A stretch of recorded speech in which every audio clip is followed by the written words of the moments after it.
నమస్తే, welcome to cube TV. నేను గిరిజ. ఇవాళ మనతో పాటు ప్రముఖ ఆధ్యాత్మికవేత్త, భారతీయ శంకరపీఠ వ్యవస్థాపకులు, బ్రహ్మశ్రీ తిరుపతి మూర్తి అవధాని గురుగారు ఉన్నారు. వారితో మాట్లాడిద్దాం. గురుగారు నమస్కారం. ఓం శ్రీ మహాగణాధిపతయే నమః.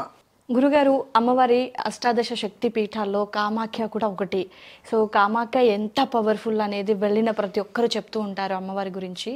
సో వెళ్ళిన వాళ్ళకి మంచే జరుగుతుంది అనే మాట మనం ఎక్కువగా వింటాము.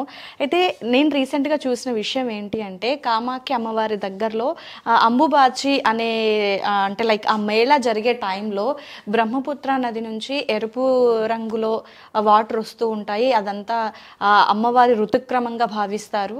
సో దానివల్ల అమ్మవారి గుడిని ఒక 3 రోజుల పాటు మూసివేస్తారు. ఇది జూన్ టైంలో జరుగుతుంది అనేది నేను విన్నాను గురుగారు. సో ఇది ఎంతవరకు నిజం, అది నిజమేనా కాదా, ఒక్కసారి వీక్షకులకి క్లారిటీ ఇద్దాం అనుకుంటున్నాను. కామాఖ్యే వరదే దేవి నీలా పర్వతవాసిని త్వం దేవి జగతాం మాతా యోని ముద్రే నమోస్తుతే. ఏరుల పారుల బ్రహ్మ ఋషులు దేవతల గురించి కొన్ని విషయాలను మనము విషయీకరించకూడదు. ఎందువల్లనంటే ఉన్న వాస్తవం ఒకటైతే కల్పితం అనేకం ఉంటాయమ్మా. కల్పితం అనేకం. ఇప్పుడు అమ్మవారు యోని ముద్రేన మోస్తూ అనుకున్నాం. అక్కడ ఈశ్వరుడు అమ్మవారిని తీసుకెళ్తుంటే 18 చోట్ల పడ్డైనట్టుగా 64,000 భాగాలు 64,000 చోట్ల పడ్డాయి వాస్తవానికి. ఓకే. అందులో ప్రధానాంశంగా 18 వచ్చినాయి. ఇక్కడ అమ్మవారి యొక్క యోని స్థానం ఏదైతే ఉంటుందో ఆ ఒక్క పదార్థం అక్కడ పడటం జరిగింది. దాన్ని మనం ఏ రకంగా చూసాం? తంత్ర ప్రయోగంగా చూసామా, క్షుద్ర ప్రయోగంగా చూసామా, మంత్ర ప్రయోగంగా చూసామా అనేటువంటిది ముందు మనం తెలుసుకోవాలి. ఆవిడ్ని తాంత్రికంగా మార్చేశారు. అదేంటంటే అలా మార్చవచ్చా? భారతదేశం ఎక్కడ చూసినా వెంకటేశ్వర స్వామి వారికి అభిషేకం ఎప్పుడు చేస్తారు? తెల్లవారుజాము. ఏ రోజు? శనివారం. కానీ తిరుమలలో శుక్రవారం. తిరుమలలో శుక్రవారం. ఎందుకని? తిరుమలలో శ్రీచక్ర ప్రతిష్ఠ జరిగింది. అక్కడ అమ్మవారి రూపం కనుక శుక్రవారం స్వామివారికి అభిషేకం జరుగుతుంది. అలా అక్కడ యంత్ర స్థితి మనం ఏదైతే పెట్టడం, ఏదైతే ఆచరణలోకి జరుగుతుందో అదే అక్కడ పరిపాటిగా మారిపోతుంది. అది మొదటి విధానం. ఇకపోతే 2, మీరు ఇప్పుడు ఏదైతే అన్నారో కళ్ళారా ప్రత్యక్షంగా చూసిన వారైతే ఎవరు లేరమ్మా. ఇంచుమించుగా అందరూ విన్నదే. అదేంటండి అంటే, ఒక చోట అది మీలే కావచ్చు, నా ఇల్లే కావచ్చు, ఎక్కడైనా సరే అమ్మవారి యొక్క జీవరూపం అక్కడ ఉన్నది అంటే మనం ఎంత జాగ్రత్తగా ఉంటాం? చాలా. డబ్బుకి వాల్యూ ఇస్తామా, శక్తికి వాల్యూ ఇస్తామా? శక్తికి. ఎంత పద్ధతిగా ఉంటాం, ఎంత ఒళ్ళు దగ్గర పెట్టుకొని ఉంటాం అనేటువంటిది కూడా మనం ఒక్కసారి గమనించాలి. కామాఖ్య అమ్మవారి దగ్గర ఉన్నది మొత్తం ఎంత శక్తి ఉందో మొన్న నేను వెళ్ళినప్పుడు చూశానమ్మా. శక్తి నిజం, ఆవిడ నిజం, అరూప రూపం నిజం, అచంచలమైన శక్తి నిజం, అంతవరకే నిజం. అంటే అక్కడ చూసా కదా, పావురం కానివ్వండి, మేకలు కానీ, కొంతమందికి వాళ్ళ అనుకున్న విధంగానే మేకలు తీసుకుని వదిలేస్తారు. ఆ మేకల మొహం కూడా దగ్గరగా చూడండి, చాలా విచిత్రంగా ఉంటాయి, సంబంధం ఉండదు అసలు. అమ్మవారికి బలి ఇచ్చేటప్పుడు గురుగారు అమ్మవారి దగ్గర వదిలేస్తారు. ఇంతింతే ఉంటాయి, బోన్సాయి లాగా ఇంతింతే ఉంటాయి అవి. ఆ అమ్మవారి దర్శనం చేసుకుని వచ్చిన తర్వాత అమ్మవారి ఒక రాయి రూపం ఉంటుంది, ఒక వస్త్రం కట్టేసి పెట్టేస్తారు. అక్కడికి వచ్చి తలకాయించుకుంటే ఇట్లా ఓ 2 గంటలు 3 గంటలు కదలు, 2-3 గంటల తర్వాత మళ్ళీ అవి కంచి కదులుతాయి. నేను మొన్న పారాయణ చేసుకుంటూ చూశానమ్మా. పావురం కూడా ఎగురుకుంటూ వచ్చి అక్కడ కూర్చొని ఇట్లా తలకాయించి కూర్చుంది. 2 మేకలు 3 మేకలు వచ్చినాయి. అమ్మవారి ఇక్కడ విగ్రహం ఉంటే ఈ పక్కన 2, ఈ పక్కన కింద ఒక పావురు మేక అయితే 3-3.5 గంటల నుంచి కదలలేదు మావి, అలానే ఉంటాయి. ఆ తర్వాత మళ్ళీ అవి ఎక్కంచి ధ్యానంలో నిమగ్నమైపోతున్నాయి కూడా. చూసేటువంటి శక్తిని చూద్దామనుకున్న వాళ్ళకి శక్తి కనిపిస్తుందమ్మా. నేను ఇక్కడ ఈ మేకల్ని వీటిని వధిస్తూ ఉంటారు, నేను కొంచెం వాటికి నెగిటివ్గా వెళ్తూ ఉంటా, వద్దు అని చెప్పి. ఇక్కడ నేను ఎందుకు ఈ మాట చెప్తున్నానంటే, అమ్మవారికి ఏది అలవాటు చేస్తే ఆవిడ దానికే కట్టుబడి ఉంటుంది. వాళ్ళు రక్తానికి అలవాటు చేశారు, నేను కాదు అన్నా కదా. నేను వెళ్ళగానే ఒక ఆయన నా చేయి పట్టుకొని ఆ వధశాలలోంచి తీసుకెళ్లారండి బయటికి. మొత్తం రక్తం అదంతా అది తొక్కుకుంటే అలానే మరి ఆప్షన్ లేదు ఇంకా. అవును. ఇక్కడ ఓ పక్కన నీళ్ళు పోస్తున్నారు, పక్కన వధిస్తూనే ఉన్నారు. ఆ మొత్తం కర్ర అవన్నీ చూశాను, అక్కడ మొత్తం రక్తం గడ్డగట్టి రకరకాలుగా ఉంది. అట్నుంచే మామూలుగా ఇట్నుంచి కూడా తీసుకెళ్ళచ్చు, దారి వేరే ఉంది, కానీ ఆయన అందులో నుంచే తీసుకెళ్ళాడు. ఓకే. అప్పుడు అనుకున్నాను ఓకే ఈవిడ్ని ఇట్లా అలవాటు చేశారు. అంటే అమ్మవారు కోరుకోలేదంటారు గురు. అమ్మవారు కోరుకోలేదండి. ఏ అమ్మ కోరుకుంటుందమ్మా? ఎవరు కోరుకోరు. తంత్ర ప్రయోగంలో కొన్ని ఇట్లాంటి బలిహరణలు రక్తదర్పణాలు చేస్తే ఫలితాలు వెంటనే వస్తాయి. కనుక ఆ రకంగా ఆ విధానాన్ని అక్కడ ప్రారంభం చేసి వందల సంవత్సరాలుగా చేస్తున్నారు. కాబట్టి అంతవరకు నిజం, అమ్మవారు ఉన్నది నిజం, శక్తి నిజం, అత్యంత శక్తికరమైన క్షేత్రం నిజం, ఆవిడ్ని తంత్రీ దేవతగా మార్చింది నిజం. అక్కడ బలులు ఇస్తారు, వాటితో వ్యవహారం చేస్తారు అన్నది నిజం. ఇక మిగిలినవి కొన్ని ఉన్నాయి, అవైతే నిజం కాదు అని నేను అంటానమ్మా. ఎందువల్లనంటే చూసిన వారు లేరు. ఒకవేళ అది ప్రతి సంవత్సరం వచ్చేటువంటి విధానంలో అది నిజమైతే ఎంతో భక్తి శ్రద్ధలతో ఉంటారనేటువంటి విషయాన్ని కూడా మనం గమనించుకోవాలి. అంటే గురుగారు మరి శక్తిపీఠం అంత పవర్ఫుల్ శక్తిపీఠం కదా, మరి అక్కడ ఉండేవాళ్ళు అంత నియమంగా పద్ధతుల్ని పాటిస్తూ లేరంటారా? నేను ఆ మాట అనకూడదమ్మా. ఎందువల్లనంటే ఇది మన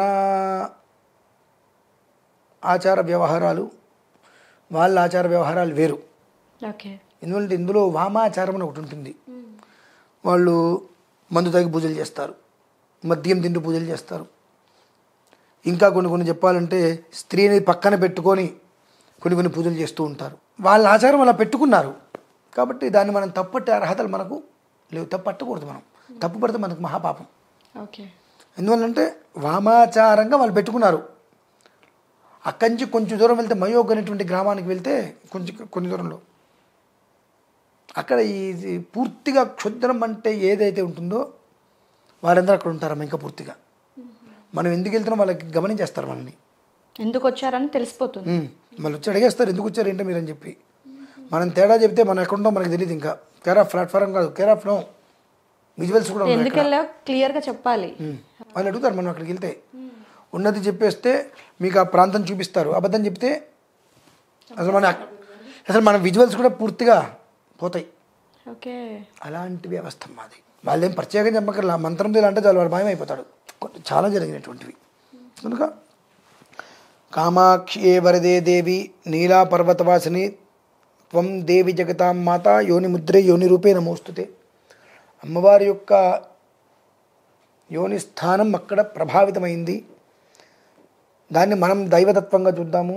వాళ్ళు దాన్ని తాంత్రిక పద్ధతిలోకి మార్చి ఉన్నారు. దానికి అమ్మవారు అలవాటు పడిపోయింది.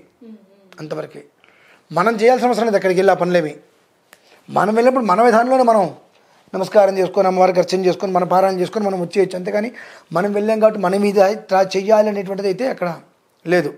చేసుకునే వాళ్ళు చేసుకుంటారు, మనకు అనవసరం. మనం ఏ విధానంలో ఉన్నాం అంతవరకే మనం చూసుకోవాలి. దగ్గర ఇప్పుడు ఇది అమ్మవారు ఋతుక్రమం ఉంటుందనేటువంటిది కొన్ని ప్రశ్నలకి సమాధానాలు ఉండవమ్మా. నేను వేసా ఇదే విషయంలో, దానికి సమాధానాన్ని నవ్వు వదిలేయటమే, సమాధానాలు ఉండవు. అదేమిటి అంటే కలియుగంలో కాదు కదా పడింది. దక్షయజ్ఞం జరిగినప్పుడు అమ్మవారి అగ్నిహోత్రంలో దూకేస్తే ఆ చితాభస్మాన్ని మొత్తం ఈశ్వరుడు పట్టుకుని వెళ్తున్నప్పుడు పడుకుంటూ వచ్చింది. మరి అమ్మవారి యోని స్థానం అక్కడ పడింది కాబట్టి రకరకాలుగా మనం మాట్లాడుతున్నాం. అలాగే శరీరంలో ఎన్నో స్థానాలు ఎన్నో చోట్ల పడ్డాయిగా. ప్రతి దానికి ఒక విధానం ఉండాలిగా. అంటే అక్కడ ఏమవుతుంది అని అంటే కామ్య రూపం కదా కామాఖ్య అంటే. కాబట్టి కోరికలు తీర్చేటువంటిది. కోరిక తీరాలి అంటే వాళ్ళని మన బానిస చేసుకోవాలి, లేదా వాళ్ళకి నచ్చినట్టుగా మనం ఉండాలి. లేదంటే ఏది చేస్తే అలవాటు పడతారో అది చెయ్యాలి. అది చేశారు. ఓకే. అమ్మవారిని మనం తప్పట్టడానికి వీలేదు. అమ్మవారి శక్తి నేను అనుభవించారమ్మా. రేపు పుష్కరాలు అయిన తర్వాత కూడా ఈశ్వర అనుగ్రహం ఉంటే నేను మళ్ళీ ప్లాన్ ఉంది. గురుగారు మరి అమ్మవారికి దగ్గరలో ఈ బ్రహ్మపుత్ర నది మీరు చూసారా? అవును, వెళ్ళొచ్చారమ్మా. ఎలా ఉంటుంది గురుగారు వాటర్ అక్కడ? మొత్తం జడగొట్టేశారు. బ్రిడ్జీలు కడుతూ ఇవి కడుతూ ఇది కడుతూ నమస్కారం చేసుకున్నాం. వచ్చేసాం. Okay okay. అంటే మనం నిందించేటువంటి శక్తి నాకైతే లేదు కాబట్టి వెళ్ళి చూసి నమస్కారం చేసుకున్నాం, నిన్ను ఎత్తిమించకుండా వచ్చేసాం. నిజంగా కామాఖ్య అమ్మవారి దర్శనం కలగడం కూడా అదృష్టం. నాకు అంత సహనం ఉందని అప్పుడే తెలిసిందండి. ఎక్కడికి? అమ్మవారి దర్శనానికి వెళ్ళినప్పుడు. మామూలుగా నేను ఏమైనా తినకపోతే నాకు తలనొప్పి వచ్చేస్తుంది, చికాకు పడుతూ ఉంటా. సరే లోపల కూర్చున్నాము, పొద్దున జర్నీ చేసాం, వెళ్ళాము, ఏదో లోపల వెళ్ళాము, కొండెక్కేసాం. ఇక ఉదయమే 11ంటికి ఎప్పుడు దిగాం, 11:30కు. మధ్యాహ్నం కొండెక్కేసాం, లోపలికి వెళ్ళి కూర్చున్నాం. మిమ్మల్ని 3:30కి లోపలికి వదులుతాము, 4:30కి బయటకు వచ్చేస్తారు అన్నారు. ఓకే సరే అన్నాం. లోపలికి వదిలిన తర్వాత ఇరుక్కుపోయామండి. అక్కడ అరుపులు అరుపులు అరుపులు రకరకాలుగా. మేము ఇవాళ 3:30కి లోపలికి వెళ్ళాం. ముందు రోజు రాత్రి 2 గంటలకు లోపలికి వెళ్ళిన వాళ్ళు అక్కడే ఉన్నారమ్మా. అయ్యో బాబోయ్. అక్కడే ఉన్నారు. కానీ మా అదృష్టానికి 6:30కి మేము బయటకు వచ్చేసాం. కానీ ఆ 2:30-3 గంటల సేపు ప్రశాంతంగా మౌనంగా నా పారాయణ నేను చేసుకుంటూ ధ్యానం చేసుకుంటూ అలానే ఉండటం నా జీవితంలో మొదటిసారి. అసలు నేను అలా ఉండనండి. అమ్మవారు పూనేస్తారు, నానా జాతర చేస్తా, కానీ ఆవిడ పరీక్ష పెట్టింది. ఆ పరీక్షలో నేను నెగ్గాలంతే, నవ్వుతూ అలానే. మా వాళ్ళు ఇంత ఎలా ఉన్నారు, అసలు విపరీతమైన ఆవేశం వచ్చేస్తుంది. ఇక మహోగ్ర నరసింహస్వామి ఒంటి మీదకి వచ్చాడు అన్నట్టు ఉంటుంది. అటువంటిది నవ్వుతూ పారాయించుకుంటూ మనం వచ్చింది అమ్మవారి దర్శనానికి, ఆవిడ దర్శనం ఇద్దామనుకున్నప్పుడే ఇస్తుంది. అప్పటి వరకు నేను ఇలానే ఉంటా, చూద్దాం అన్నట్టుగా ఇలానే ఉన్నా. అంటే నాకు కూడా అంతటి ఓపిక సహనం ఉన్న విషయం నాకు కూడా అర్థమైందమ్మా, అమ్మవారి క్షేత్రంలో అర్థమైంది. ఓకే గురుగారు, సో కామాఖ్య అమ్మవారి గురించి మనం ఎన్నిసార్లు ఎన్ని వీడియోస్ చేసినా తక్కువే అనిపిస్తుంది. ఇంకెక్కువ చేయాలి, ఇంకెక్కువ తెలుసుకోవాలి. సో విషయం ఎందుకంటే మనకు దగ్గరలో లేదు వెళ్ళి చూడడానికి చెప్పడానికి. సో వెళ్ళేసి వచ్చినటువంటి వాళ్ళు చెప్పే విషయాలే వెళ్ళని వాళ్ళని తెలుసుకుంటూ ఉంటాము. సో చాలా చక్కటి విశ్లేషణ వీక్షకుల కోసం అందించారు గురుగారు. ధన్యవాదాలు.